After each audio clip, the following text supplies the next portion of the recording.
tardes. Doy la bienvenida a los integrantes del curso de Derecho Civil 3, relacionado con el derecho y las obligaciones en su segunda parte. Y ya para esta tarde, pues, gracias, sí, vamos a entrar con el último tema. Aquí sí no va a ser dividido como el tema 2, la medida 2 que se dividió en la obligación contractual y la extracontractual, sino que entramos prácticamente con la tercera unidad, donde toca como título la extinción de las obligaciones. Ya acá, pues vamos a tocar las diferentes formas que establece el ordenamiento jurídico, en especial el Código Civil, por el cual las obligaciones, pues, terminan. Bien, la lámina, pues mostramos el fundamento de esta materia, y a partir del artículo 1282 y siguientes del Código Civil, pues está toda la normativa relacionada con la extinción de las obligaciones. Y la norma mencionada establece que las obligaciones se extinguen por los medios a que se refiere este capítulo y por los demás que establezca la ley. Bueno, esta toca en algunas leyes especiales donde, así como nace la obligación, pues tiene su forma determinada. Bueno, desde el punto de vista de la extinción de la obligación, pues es el modo por el cual se le pone el fin a, eh,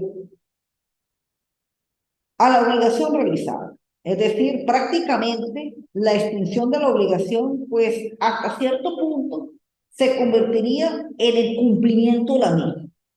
Y ese cumplimiento, para realizarse, pues tiene sus formas prácticamente desde el punto de vista primero voluntario, es decir,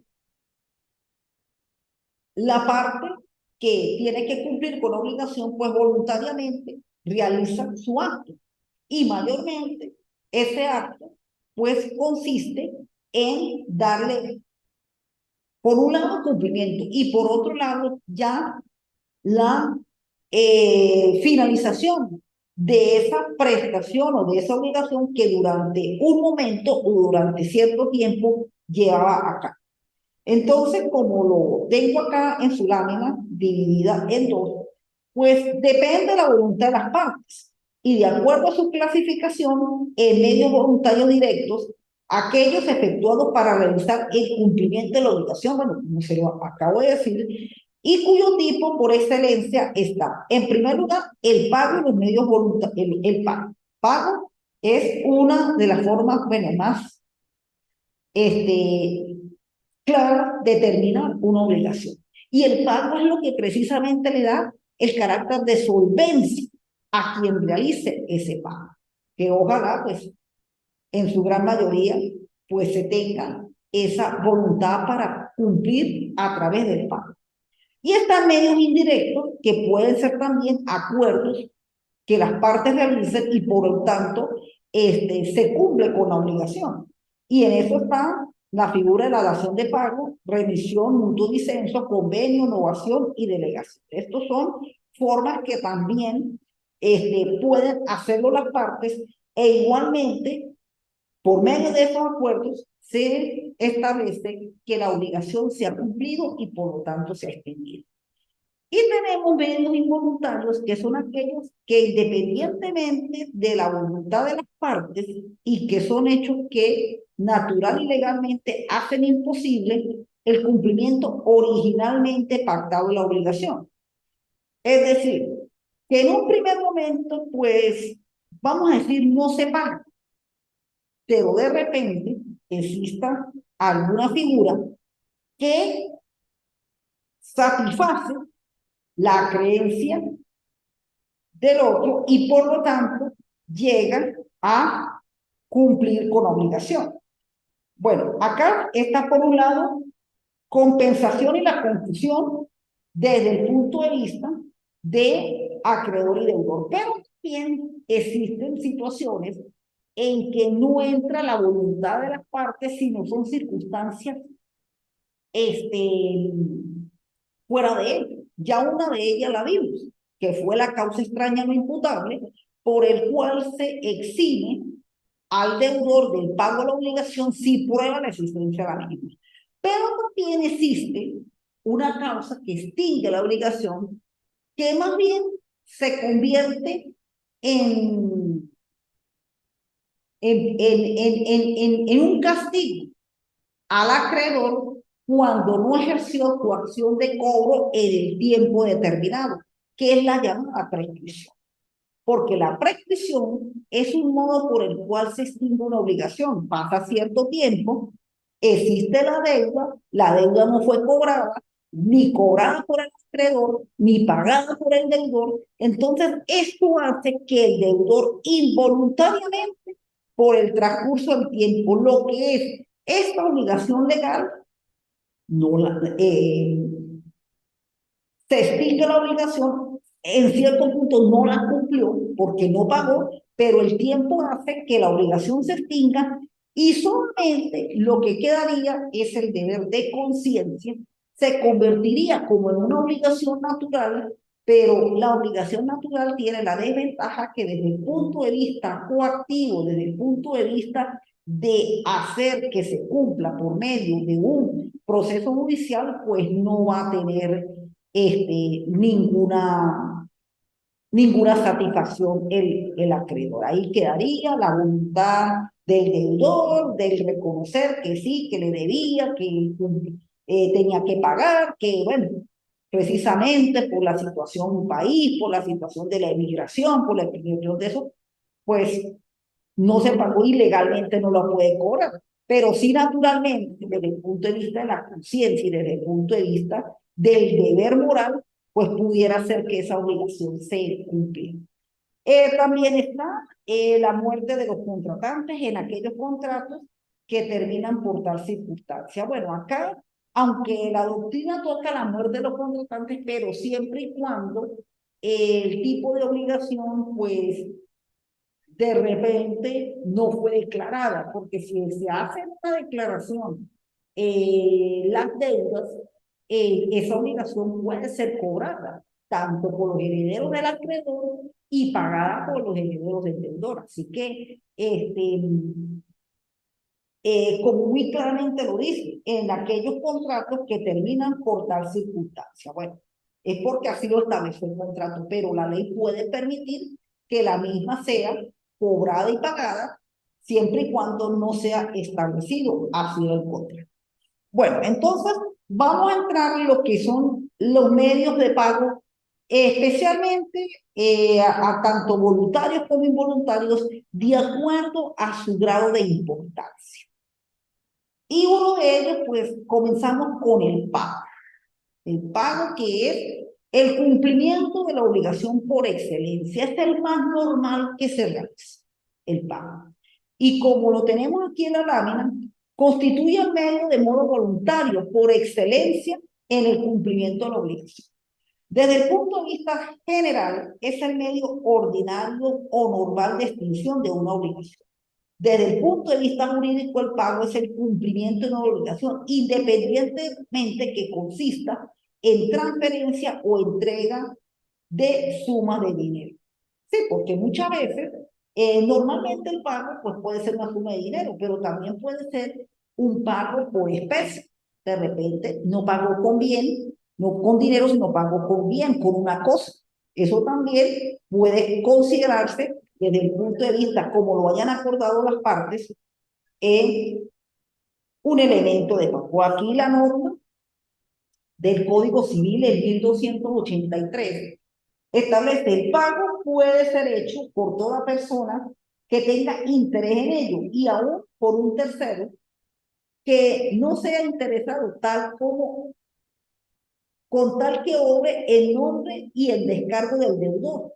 y de que si obra en su propio nombre, no se subrogue en los derechos del acreedor.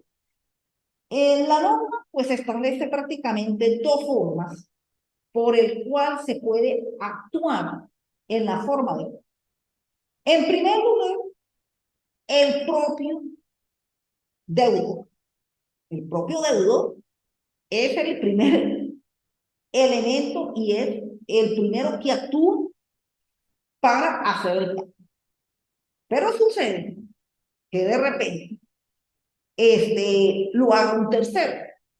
Y ese tercero, pues naturalmente tiene que actuar en nombre del deudor, por un lado, y por otro lado, ese tercero tiene que estar exento de una subrogación a futuro en la cual no pretenda cobrar esa deuda. Porque cuando actúa un tercero, generalmente ese tercero, y es lo que debe hacerse, tiene que tener una autorización para dar el pago. Él no es que lo va a hacer a mutuo propio. Él lo va a hacer por un interés. Ese interés es que se cumpla la obligación, pero ese interés a lo mejor, a futuro, tiene que ser un interés que esté autorizado por el deudor principal, para que no se produzca más adelante otra figura que se llame el pago de subrogación, que es cuando lo hace un tercero, pero más tarde se subroga como acreedor y le cobra al deudor que debería realizar ese pago. Entonces, eso es lo que aclara la norma del 1283, de que lo hace primeramente el deudor.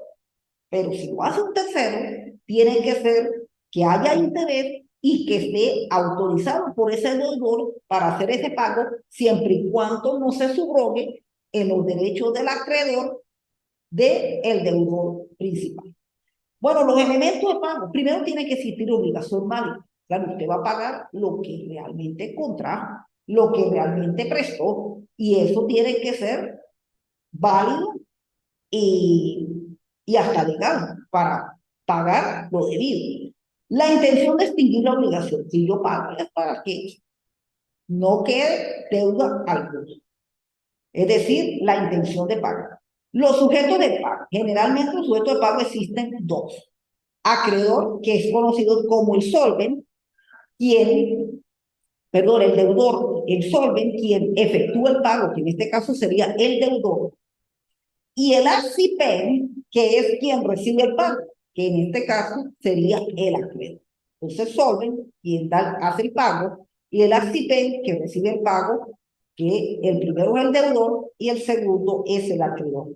Y el objeto del pago es una conducta, es una intención, es el deber ser, es el cumplir con la obligación que hace el deudor al efectuar el pago en beneficio del deudor. En otras palabras, cumple con la obligación. Bueno, tenemos la normativa, los sujetos de pago, tanto el solvent como el accipen. Ahí tenemos una norma sobre el cual, bueno, cuando precisamente tiene que hacerlo el uno y el otro, por lo menos las obligaciones de edad. Además del solvent, puede ser el propio deudor o un tercero, porque sencillamente lo que va a hacer es el pago de una cantidad de dinero producto de un préstamo. Pero en el caso de las obligaciones de hacer, que es cuando ocurre la transferencia y derecho de propiedad, pues ahí sí el solvent y el accipen pues tiene que ser el titular de ese derecho, por lo menos en el caso del deudor. Es quien compra el bien, es el que tiene que hacer el pago. Y en el caso de la CIPEN, pues tiene que ser la persona que entregó el bien para que el deudor pagara esa compra, que en este caso debe ser el propietario. El pago debe hacerse al acreedor o a una persona autorizada por el acreedor, no, por la autoridad judicial o por la ley para recibirlo. El pago hecho a quien no está autorizado por el acreedor para recibirlo es válido cuando éste lo ratifica o se ha aprovechado de él. El pago hecho de buena fe a quien estuviese en posesión del crédito es válido, aunque el poseedor haya sufrido después la elección. Bueno, estos son los casos, por lo menos, cuando ocurre una tercera persona, y generalmente esto se rezarse o se soluciona a través de autorizaciones o a través, y que se está dando últimamente por medio de poderes para que puedan realizar los pagos en caso de que personalmente no estén el sujeto indicado, sea el que recibe o sea el que da el pago. Bueno, el objeto del pago pues el cumplimiento de la prestación de vida. Y esto, pues naturalmente va a variar si es una obligación de dar, y hacer una obligación de dar, pues el pago con la entrega del dinero. En la obligación de hacer, además de la entrega del dinero, está con la entrega del dinero, la transmisión del derecho a la propiedad. Y en una obligación de no hacer, pues abstenerse de realizar la prestación de vida. Eso sería que son muy excepciones los casos de la obligación de hacer. Pero generalmente el pago, pues se da tanto en las obligaciones de dar, que es la más típica, la más elemental, y en el caso de la obligación de hacer, el pago va a ser efectivo con la transmisión del derecho de propiedad. Eso sí está sumamente claro que sucede la figura del pago. Bueno, tenemos estas normas de 1290 y 1291 con respecto a la identidad de pago y la integridad del pago. Es decir, el pago, por lo general, tiene que ser algo que sea idéntico, pero a su vez tiene que ser general, tiene que ser íntegro, porque así se acuerdan pagos parciales en una prestación, pero a su vez esos pagos parciales pues tienen que reunir o estar dentro de estos requisitos. Me permito, además de como está en la lámina, pues leerle aquí, en el propio texto sustantivo, estos dos principios. No puede obligarse al acreedor a recibir una cosa distinta de que se le debe, aunque el valor de la cosa ofrecida sea igual o superior al de aquí. Y en 1291 el deudor no puede constreñir al acreedor a recibir en parte de pago una deuda, aunque ésta fuera divisible. Bueno, acá por lo menos este principio se debe a que el pago pues tiene que tener, primero, de que si el pago fue en dinero, pues se debe pagar en dinero. Es decir, algo idéntico. Presté dinero, cumplo con dinero. Porque precisamente dentro de la obligación y dentro del contrato que se hizo, pues ahí se establece la manera como tiene que hacerse el pago. Usted tiene que pagar en dinero, pues contrajo en dinero, se paga en dinero. ¿Ve? Y en el caso de la integridad es que ese pago tiene que verdaderamente cumplir como objetivo, primero, el pago de la deuda, y segundo, de que el acreedor no puede obligarse a que el deudor pague una cosa que no es. ¿Sí? Por lo menos en esto hay que tener mucho cuidado, sobre todo con respecto a los pagos en especie. Generalmente, pues los pagos se hacen en dinero. Sí, es verdad, porque lo más seguro es contar con el efectivo para precisamente satisfacer la creencia. Pero muchas veces sucede que producto de determinados acontecimientos que suceden, pues se puede demorar el pago de la deuda y para ello pues también existe que entraría dentro de otra forma de extinción de las obligaciones como lo es la compensación, en la cual tú compensas el pago de repente con otra forma que no es el dinero, que sería el pago en especie. Pero lo mismo, si lo haces en especie, ese pago pues tiene que satisfacer precisamente tanto la identidad y la integridad, es decir, de que se cumpla la obligación, porque eso es lo que precisamente persigue el pago, que se cumpla la obligación. Tal vez pudiera ser que en especie, bueno, costara más o costara menos, pero que por lo menos se llegó al pago y que no hubo otra forma de obligar a una de las partes a recibir el pago de algo en la cual en un momento no había contrato. ¿Ves? Porque precisamente sucede el caso, que bueno, vamos a ver más adelante, cuando se lleva a cabo el tema de la oferta o el tema de la subrogación. Porque en el primero, pues precisamente es un pago que muchas veces lo tiene que hacer es ante una instancia judicial, porque sencillamente no es que se constriña al acreedor, es que el acreedor sencillamente no quiere recibir. Entonces, cuando el acreedor quiere recibir el pago, pues el deudor también tiene su derecho de cumplir la obligación. Y allí es cuando actúa ante la instancia jurisdiccional para hacer el pago a través de una oferta.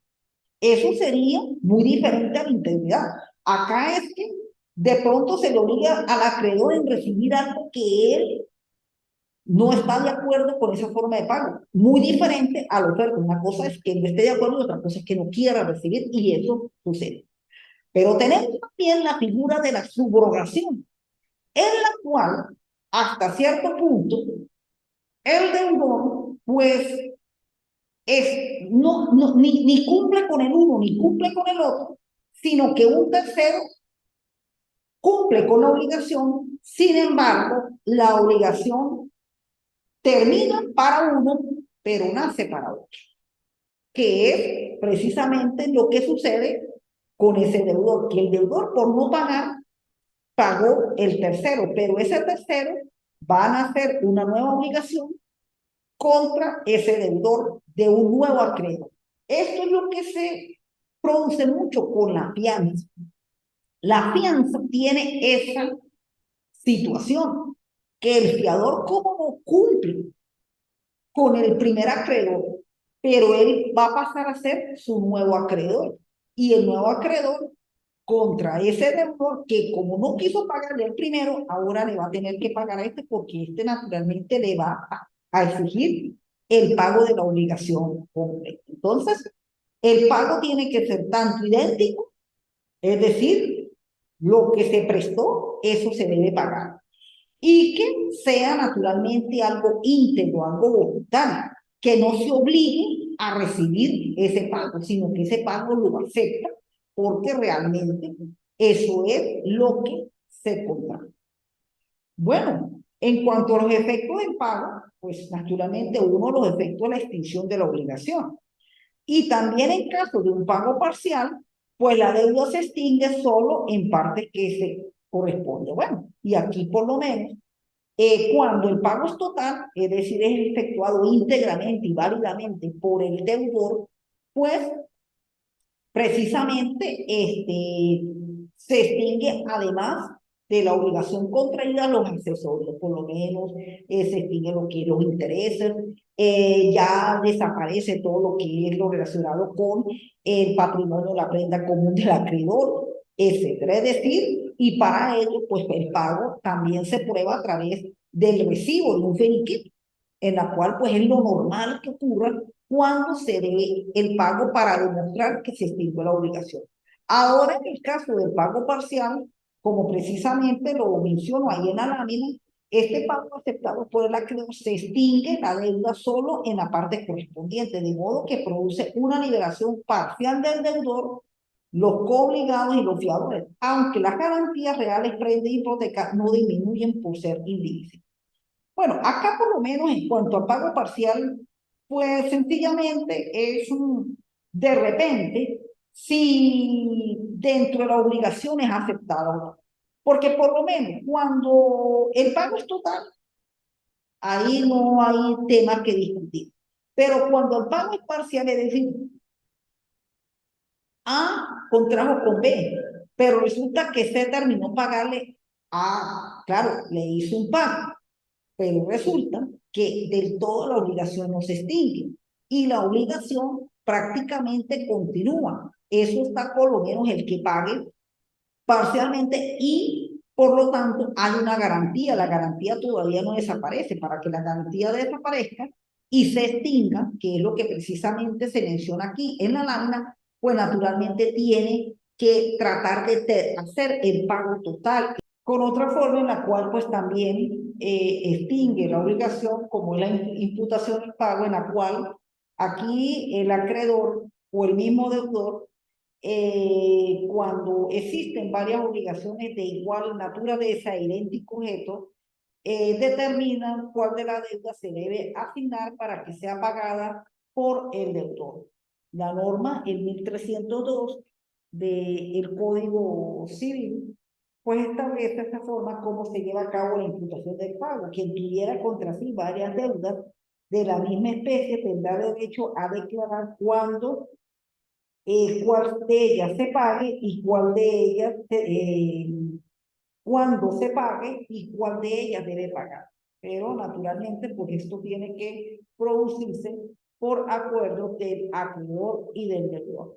Ahí tenemos dentro de la imputación del pago, cuando la ejerce el deudor, cuando la ejerce el acreedor y en forma proporcional. Y precisamente las tres normas del Código Civil donde se establece cómo se realiza esta imputación. La 1302, quien tuviera varias deudas de la misma especie tendrá derecho a declarar cuándo pague y cuál de ellas quiere pagar, que sería en el caso del deudor. En el 1303, el obligado por una deuda que produce frutos o intereses no podrá, sin el consentimiento del acreedor, imputar sobre el capital lo que se pague con referencia a los frutos de intereses.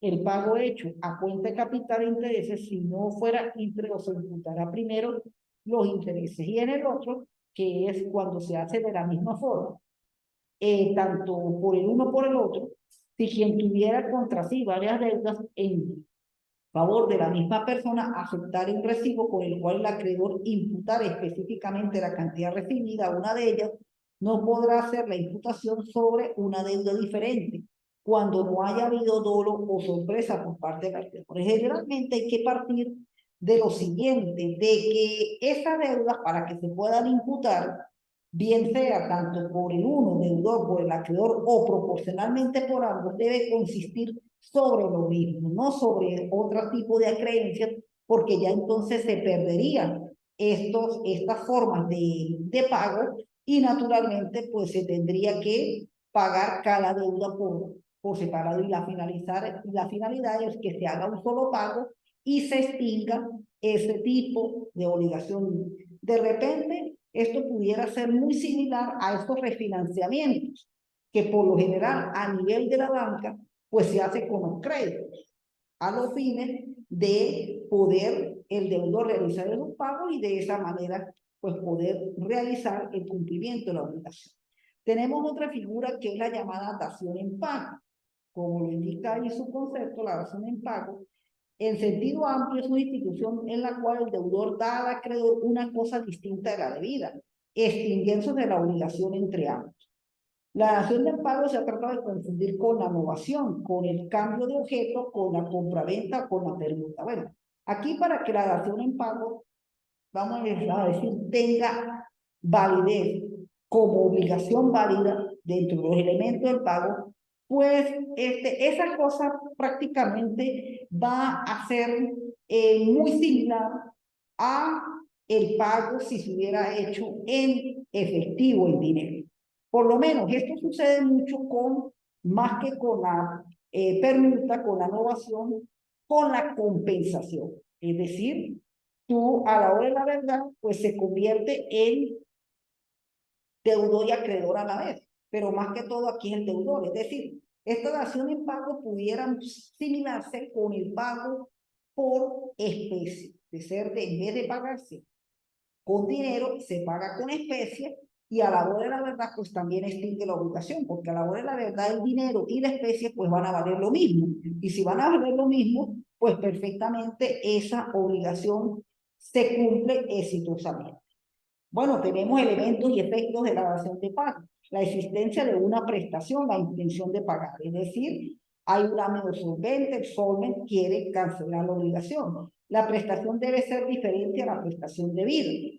Es decir, de repente se pagaba en dinero, diferente porque se paga en especie, pero a la hora de la verdad la intención es pagar. Es decir, el solvent quiere cumplir con la obligación y el consentimiento y capacidad de ambas partes. Es decir, esto se tiene que haber sido aceptado por los dos. Porque yo no voy a pagar algo que no estuve de acuerdo. Si el pago era en dinero, tenían que pagar en dinero. Pero si el acreedor acepta en especie, es porque hubo un acuerdo previo entre acreedor y deudor para que se produjera esta dación en pago. Y los efectos extingue la obligación, naturalmente, y la dación en pago causa una transmisión de propiedad. De la cosa dada en pago constituye una. Claro, por supuesto, esa pago en especie, pues lo que va a es naturalmente a transmitir la propiedad de A B. Por lo menos el pago se debería hacer en dinero, pero decidió que fuera el pago en especie, pues naturalmente A va a ser el nuevo dueño del bien por el cual le entregó a B como dación en pago y va a ser A el nuevo dueño de ese B, de ese dueño de ese nuevo bien. Así sucesivamente. El pago por subrogación, bueno, esta es una de las figuras que en realidad causa una actitud muy delicada, porque aquí en el pago de subrogación, pues hasta cierto punto extingue parcialmente la obligación. Es decir, la extingue para uno, pero nace para otro. Y aquí quiero detenerme un poco, vamos a ver si el tiempo me lo permite, debido a la interrupción que se presentó en Internet, porque prácticamente va a surgir un nuevo acreedor. Es decir, un tercero se subroga en el pago, paga al deudor, al acreedor principal, pero luego ese tercero va a tener los mismos derechos del acreedor principal en exigirle el cumplimiento de la obligación a B.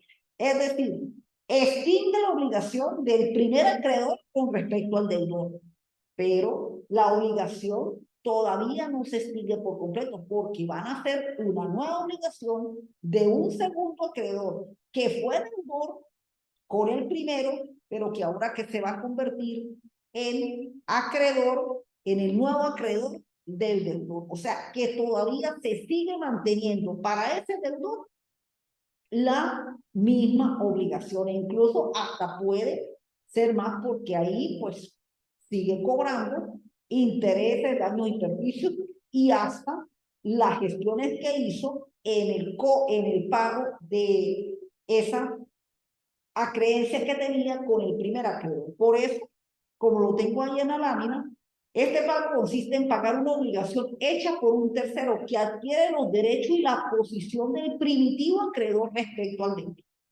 El pago por subrogación supone el pago hecho por un tercero, que no siendo deudor tenga derecho a reclamar del deudor la suma desembolsada en dicho pago. Tenemos lo relacionado a los dos tipos de obligación, convencional y legal. La primera en el 1299, la segunda en el 1300.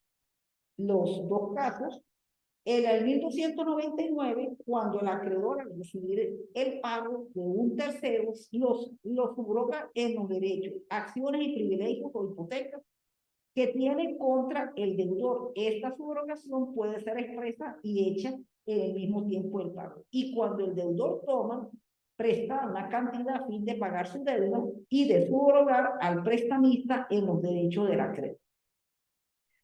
Para que sea válido es necesario que el acto del préstamo y el pago tengan fecha cierta, que en el acto del préstamo se declare haberle tomado para hacer el pago y que en el del pago se declare se ha hecho con el dinero suministrado a este efecto por el nuevo acreedor. Esta subrogación se efectúa sin el concurso de la voluntad del acreedor.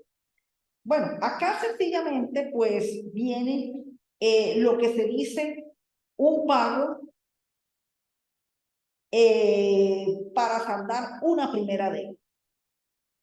Esto, en cierto modo, parecería muy sencillo, pero hasta cierto punto también tiene, como se dice, sus consecuencias legales, porque en el pago con subrogación, en un primer momento, no se llega a extinguir totalmente la obligación. Fíjate que por lo menos tiene que cumplir la obligación válida, tiene que tener la fecha cierta del pago, tiene que tener todos los elementos, los accesorios que cumple esa obligación. Lo único es que naturalmente el acreedor recibe el pago, él, bueno, se satisface su creencia, pero para el deudor van a ser una nueva, un nuevo acreedor. Y la deuda sigue siendo la misma. Es más, esa deuda incluso puede hasta crecer más.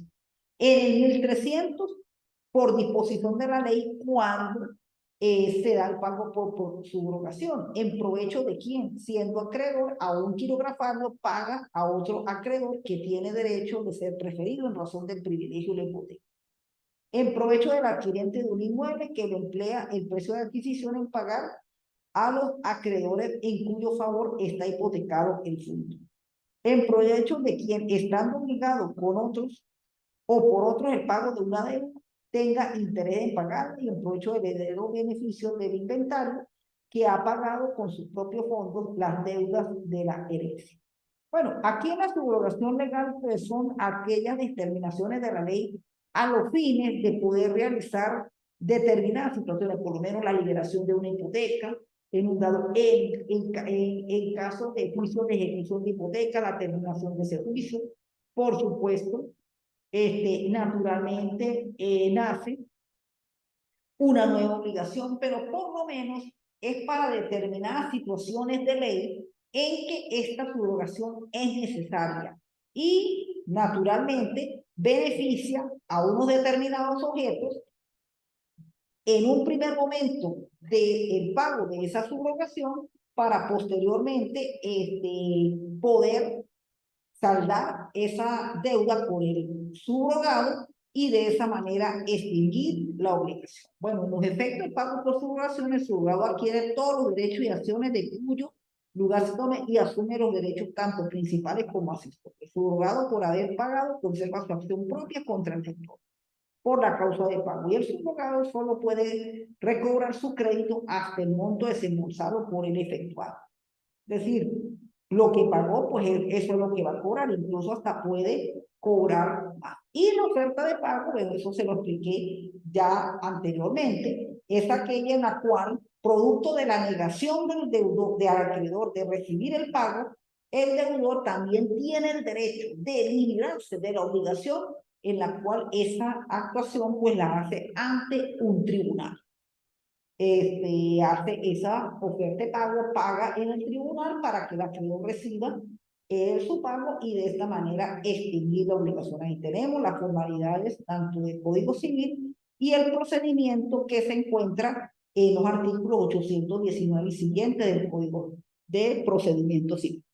Y tenemos otras formas en las cuales se extinguen las obligaciones, además del pago, está la compensación, la novación, ahí tenemos la normativa de cada uno de ellos, 1331 al 41, la compensación, se extingue la deuda de dos personas recíprocamente deudoras, es decir, son acreedores y deudores a la vez. Entonces, a través de una compensación, extinguen la obligación tanto de una cuando era deudor, cuando era acreedor, y precisamente esa prestación se compensa y de esa manera se extingue la obligación. La novación, bueno, la novación es una forma de terminar una deuda, pero nacer, es decir, se cambia una nueva prestación, una nueva obligación por otra obligación. Eso más que todo sería la novación, como lo dice el modo voluntario de la obligación. Mediante cual una obligación se extingue suplantándola por una obligación nueva. Bien, la remisión de la deuda, el acto por el cual el acreedor renuncia gratuitamente al derecho de crédito que tiene contra el deudor. Otros autores la definen como la liberación de la deuda otorgada gratuitamente por el acreedor en favor del deudor, que se llama condonación o perdón. Bueno, esos son casos muy esenciales y más que todo estas figuras pues suceden mucho a través de muchas veces de actos administrativos que se producen en ellos. La confusión se produce cuando en una misma persona reúne la cualidad de acreedor y deudor. La confusión extingue la obligación, pues nadie puede ser deudor de sí mismo. Es decir, prácticamente la una puede ser que hasta se compense y se confundan la una con la otra y termina la extinción de la obligación. Bueno, y tenemos en cuanto a la prescripción, que es en forma involuntaria de extinguirse la obligación por el transcurso del tiempo, cuando precisamente no se ejercen las acciones de cobro por el lado del acreedor, ni se ejerce el pago por el lado del deudor. Entonces, pasado determinado tiempo, que también el Código Civil establece cuando prescribe ese tipo de obligaciones, por el transcurso del tiempo, la ley establece que la obligación civil, la obligación cobrada desde el punto de vista de las acciones legales, termina. Pero surge lo que es la obligación natural, que ya ella sí quedaría a la conciencia sobre todo del deudor. En la prescripción, esa la encontramos prácticamente desde los artículos. Tenemos, naturalmente, en el caso de la prescripción extintiva, porque también está la prescripción adquisitiva a partir de 1952 y siguiente, y el tiempo por el cual se prescribe el cobro de deudas. Están prescripciones desde 2 años hasta la de 10 años, que es la máxima. Y bueno, las acciones protectoras del crédito, en la cual pues también se da en obligaciones 1, la simulación, la pauliana y la oblicuo. Sobre todo, precisamente, estas acciones llevan consigo el ejercer las acciones judiciales cuando precisamente producto de actuaciones dolosas y de fraude que pueda llevar a cabo el deudor, pues evade sencillamente el cumplimiento de la obligación, y de esta manera el acreedor ejerce las acciones judiciales a los fines de cobrar la prestación, cobrar la deuda, y de esa manera también extinguir la obligación. Bien, bueno, por la tarde de hoy damos por terminado la unidad número 3 del curso completo de Derecho de Obligaciones, donde precisamente esta es una materia que va a ser importantísima, sobre todo cuando se ejercen acciones judiciales con pretensiones de cumplimiento de contratos en el caso de los derechos reales y de los derechos personales en los llamados juicios ejecutivos, donde precisamente pues la figura de los cobros de bolívares es el objeto de estos juicios por excelencia. Bueno, de mi parte, pues muchas gracias por la atención, y ya se encuentra en la plataforma la 4ª actividad que corresponde a evaluación de ese tema para su respectivo desarrollo. Bien, que tengan muy buenas tardes y nos vemos en otra oportunidad. Hasta luego.